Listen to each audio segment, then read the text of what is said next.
Many Americans don't realize that President Obama and the United States trade representatives have, for the last 6 years or so, been negotiating a brand new trade treaty with Asian nations. This is called the Trans-Pacific Partnership. This Trans-Pacific Partnership with these 12 nations, it's supposed to be an upgraded NAFTA. It's NAFTA on steroids for the 21st century. First of all, you need to know it's not just with these 12 nations, but it's called a docking agreement. That means that any time in the future, the 12 nations could come together, even over the objections of the United States, and include new countries into this trade treaty. So that means that in the future, China and Thailand and other nations in this region could dock on to this Trans-Pacific Partnership. Now, some things you need to know about the Trans-Pacific Partnership and what's included in it. First of all, it's top secret right now. In order for the congressmen to see it as they're negotiating, they actually have to go into the basement of Congress, turn over their cell phones, turn over recording devices, no phones. They get to review it. They can take notes, but their notes stay locked up with the portions of the treaty. The things that I'm about to talk to you about are pieces that have been leaked either by other nations or by, well, we're not even sure who, but they've showed up on WikiLeaks. The Trans-Pacific Partnership is 29 chapters long. So we know that there's a chapter called the Investor State Dispute Settlements. This chapter on Investor State Dispute Settlements, or ISDS, what it does is when a multinational company invests in a foreign nation, whether it be the United States or one of our other partner companies, if they feel that the city that they're invested in or the county or the port that they have to ship their stuff through, if there's a rule or a regulation that's prohibiting them from making their expected profit, they can sue that county, that port, that city, that state, or in the country as a whole at the WTO in secret tribunals.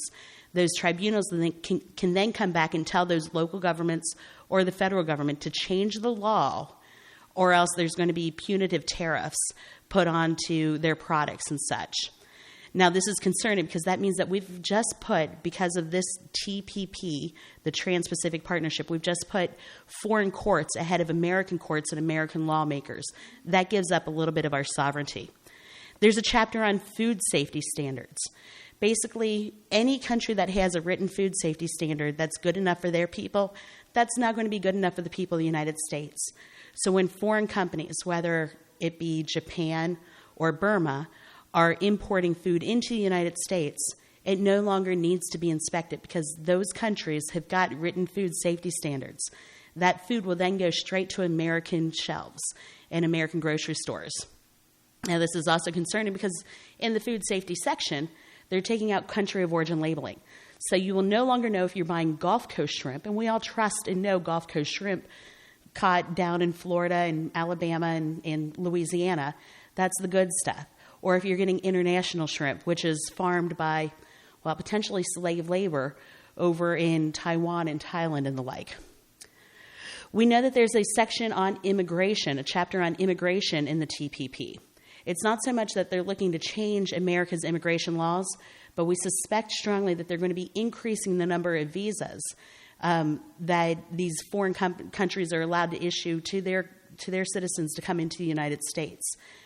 We know that when the United States passed a free trade pact or a free trade treaty with Korea, we increased the number of visas available to South Korean citizens. 400,000 South Koreans came.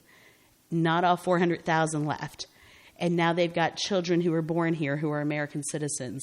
They've got dreamers, little children that they brought with them who have now been in America for years and years who are looking to become American citizens. This can fundamentally change the makeup of the United States population.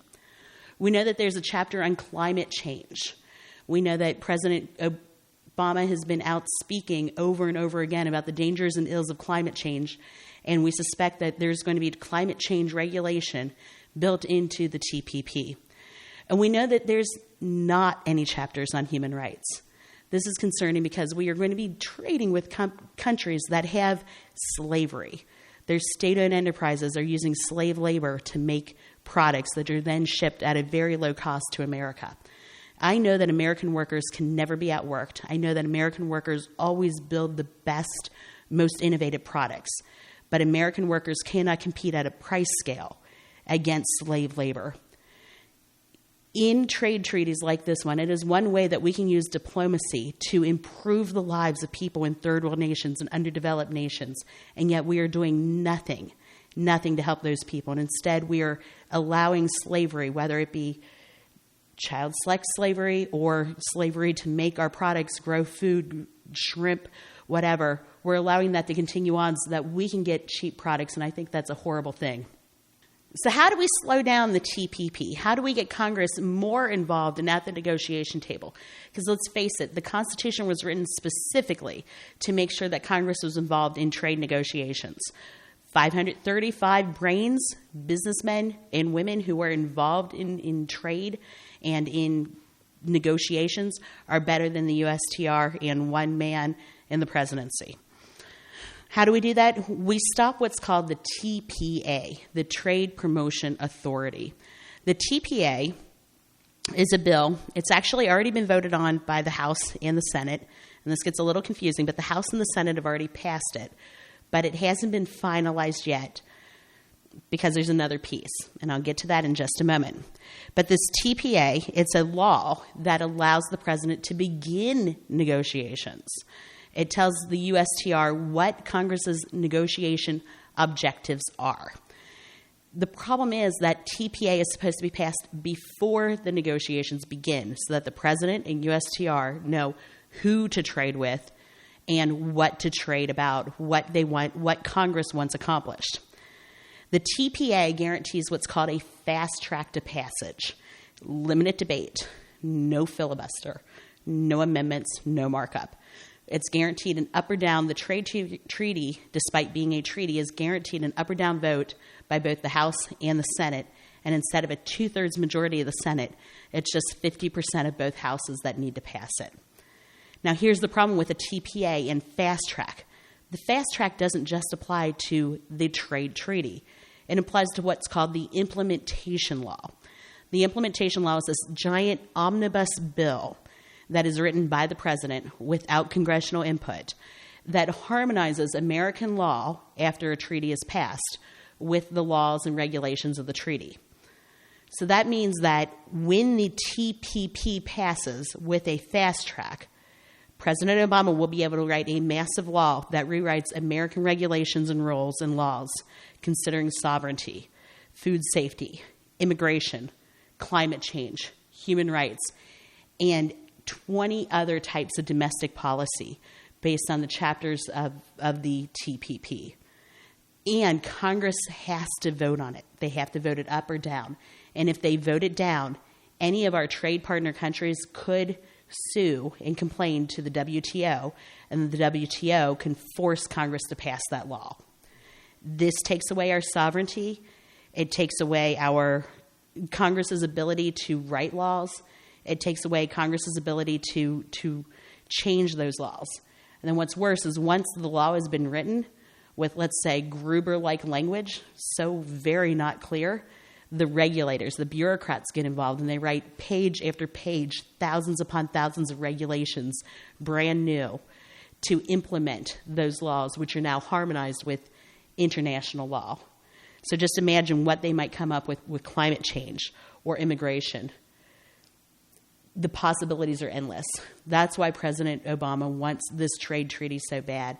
Everything he couldn't get through Congress before, the TPA will force Congress in a bipartisan way to vote on it and approve it without objection, without amendments, without filibuster.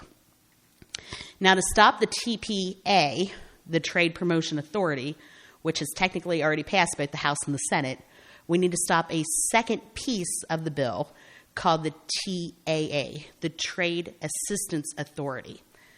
The House and the Senate merged the TPA, Trade Promotion Authority, and the TAA, Trade Assistance Authority, into one measure. The House passed the TPA, but they have not passed the TAA yet. The TAA is a social program that is for workers. Sounds good. If workers get displaced by trade, they get government funding for moving to a new job, like picking up their family and actually moving across the country. They get new training, all this other stuff. Here's the problem with the TAA, though. It basically admits that we're entering into a bad trade treaty. Because if we had a good free trade treaty where the regulations were on the same of both sides and the goods were flowing in both directions, America always wins. America always gets more jobs. So we wouldn't need a TAA. But if you're entering into a bad treaty where jobs are going to be flowing out of America, that's when you need a TAA. So by passing the TAA, the Republicans are admitting that we're about to enter into a bad treaty that's going to hurt American jobs. It's a bad deal all around. It's a bad setup, and it hurts America. If we say no to the TAA, the TPA will not pass, and then the TPP slows down, and Congress can dig in their heels and really take a look at it and say, no, no, no to the bad provisions. Here's how you can stop the TAA. I need you today to call Congress at 202-224-3121. Again, that's 202-224-3121. That's the Capitol switchboard. Ask for your House member. You could also go to www.house.gov, put in your zip code, and look up your member of the House. And when they answer their phone, tell them to vote no on the TAA, the Trade Assistance Authority. When they vote no on the TAA, we can stop the TPA, and that'll slow down the TPP.